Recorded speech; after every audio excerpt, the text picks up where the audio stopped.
जय माता दी। अथ देव्या कवचम। ओम चंडिका देवी को नमस्कार है। मार्कंडी जी ने कहा, पितामह, जो इस संसार में परम गोपनीय तथा मनुष्यों की सब प्रकार से रक्षा करने वाला है, जो अब तक आपने दूसरे किसी के सामने प्रकट नहीं किया हो, ऐसा कोई साधन मुझे बताइए। ब्रह्मा जी बोले, ब्राह्मण, ऐसा साधन तो एक देवी का कवच ही है, जो गोपनीय से भी परम गोपनीय, पवित्र तथा संपूर्ण प्राणियों का उपकार करने वाला है। महामुने, उसे श्रवण करो। देवी की 9 मूर्तियां हैं, जिन्हें नव दुर्गा कहते हैं। उनके पृथक पृथक नाम बतलाए जाते हैं। प्रथम नाम शैलपुत्री है, दूसरी मूर्ति का नाम ब्रह्मचारिणी है, तीसरी चवरूपा चंद्रघंटा के नाम से प्रसिद्ध है, चौथी मूर्ति को कुष्मांडा कहते हैं। देवी की 5वां दुर्गा का नाम स्कंद माता है। देवी के छठे रूप को कात्यायनी कहते हैं। 7वां कालरात्रि है और 8वां स्वरूप महागौरी के नाम से प्रसिद्ध है। 9वीं दुर्गा का नाम सिद्धिदात्री है और ये सब नाम सर्व महात्मा वेद भगवान के द्वारा ही प्रतिपादित हुए हैं। जो मनुष्य अग्नि में जल रहा हो, रणभूमि में शत्रुओं से घिर गया हो, विषम संकट में फंस गया हो तथा इस प्रकार भय से आतुर होकर जो भगवती दुर्गा की शरण में प्राप्त हुए हों, उनका कभी कोई अमंगल नहीं होता। युद्ध के समय संकट के पड़ने पर भी उनके ऊपर कोई विपत्ति नहीं दिखाई देती। उन्हें शोक, दुख और भय की प्राप्ति नहीं होती।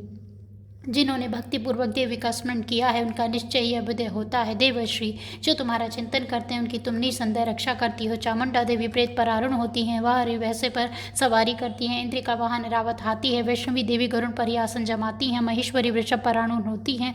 कुमारी का वाहन मयूर है। भगवान विष्णु की प्रियतमा लक्ष्मी देवी कमल के आसन पर विराजमान है और हाथों में कमल धारण किए हुए हैं।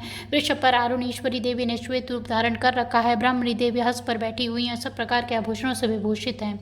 इस प्रकार ये सभी माताएं सब प्रकार की योग शक्तियों से संपन्न हैं। इनके सिवा और भी बहुत सी देवियां हैं, जो अनेक प्रकार के आभूषणों की शोभा से युक्त तथा नाना प्रकार के वस्त्रों से सुशोभित हैं।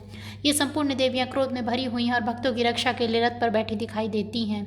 ये शंकर, चक्र, गदा, शक्ति, हल, मूसल, खेतक, तोमर, परशु तथा पांस, कुंद और त्रिशूल एवं उत्तम शंख, धनुष आदि अस्त्र शस्त्र अपने हाथों में धारण करती हैं। दैत्यों के शरीर का नाश करना, भक्तों को अभिदान देना और देवताओं का कल्याण करना, यही उनके अस्त्र धारण का उद्देश्य है। महान रौद्र रूप, अत्यंत घोर पराक्रम, महान बल और महान उत्साह वाली देवी, तुम महान भय का नाश करने वाली हो। तुम्हें नमस्कार है। तुम्हारी ओर देखना भी कठिन है। शत्रु का भय बढ़ाने वाली जगदम्बिके, मेरी रक्षा करो। पूर्व दिशा में इंद्र शक्ति मेरी रक्षा करे। अग्निकोण में अग्नि शक्ति, दक्षिण दिशा में बाहरी और नेत्रकोण में खड़ग धारणी मेरी रक्षा करे। पश्चिम दिशा में वारुणी और वैकोण में मृग पर सवारी करने वाली देवी मेरी रक्षा करें। उत्तर दिशा में कुमारी और ईशान कोण में शूलधारिणी देवी रक्षा करे। ब्रह्माणी, तुम मेरे ऊपर की ओर से मेरी रक्षा करो। वैष्णवी नीचे की ओर से मेरी रक्षा करें। इस प्रकार सबको अपना वाहन बनाने वाली चामुंडा देवी 10 दिशाओं में मेरी रक्षा करें। जया आगे सर, विजय पीछे की ओर से मेरी रक्षा करे। वाम भाग में अजिता और दक्षिणा भाग में अपराजिता रक्षा करे। द्वितीय शिक्षा की रक्षा करे। उमा मेरे मस्तक पर विराजमान होकर रक्षा करे। ललाट में मालाधारी रक्षा करे। यशस्विनी देवी मेरे बाहों का संरक्षण करे। भाव के मध्य भाग में त्रिनितना नतनों की यम घंटा देवी रक्षा करे। दोनों नेत्रों में मध्य भाग में शंखनी और कानों में द्वारवासिनी रक्षा करे। कालिका देवी कपोलों की तथा भगवती शांकरी कानों के मूल भाग की रक्षा करें। नासिका में सुगंधा और ऊपर के ओठ में चर्चिका देवी रक्षा करे। नीचे के ओठ में अमृत का राजी हमें सरस्वती देवी रक्षा करे। कुमारी दांतों के और चंडिका पर घंट प्रदेश की रक्षा करे। चित्र घंटा गले की घाटी कर महामाया तालु में रहकर रक्षा करें। कमाक्षी ओड़ी की और सर्वमंडला मेरी वाणी की रक्षा करे। भद्रकाली ग्रीवा में और धनुधनी मेरुदंड में रहकर रक्षा करे। कंठ के बाहरी भाग में नील ग्रीवा और कंठ की नली में नलकुबरी रक्षा करे। दोनों कंधों में खड्गनी और मेरे दोनों भुजाओं की वज्रधारिणी रक्षा करें।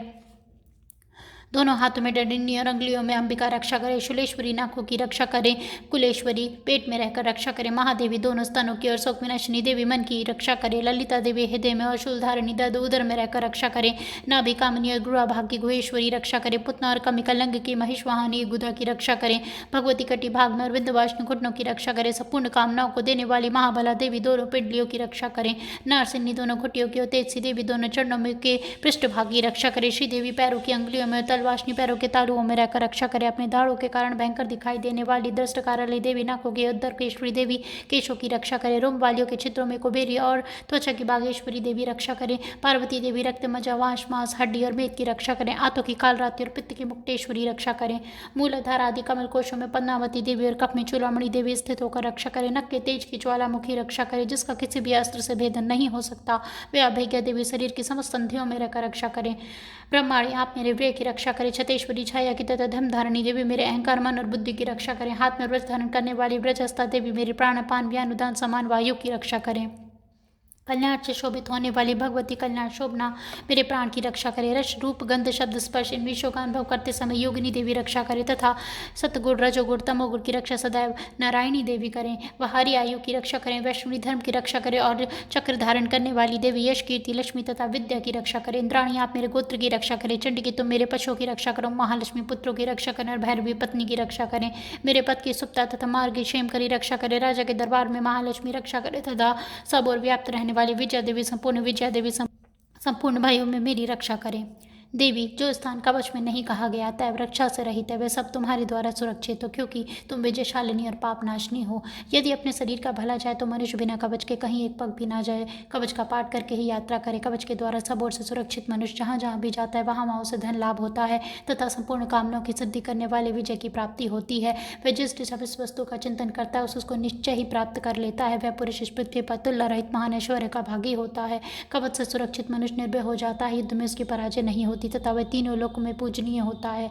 देवी का ये कवच देवताओं के लिए भी दुर्लभ है। जब प्रतिदिन नियम पूर्वक तीनों संध्याओं के साथ श्रद्धा के साथ इसका पाठ करता है उसे देवी कला प्राप्त होती है तथा वह तीनों लोकों में कहीं भी पराजित नहीं होता।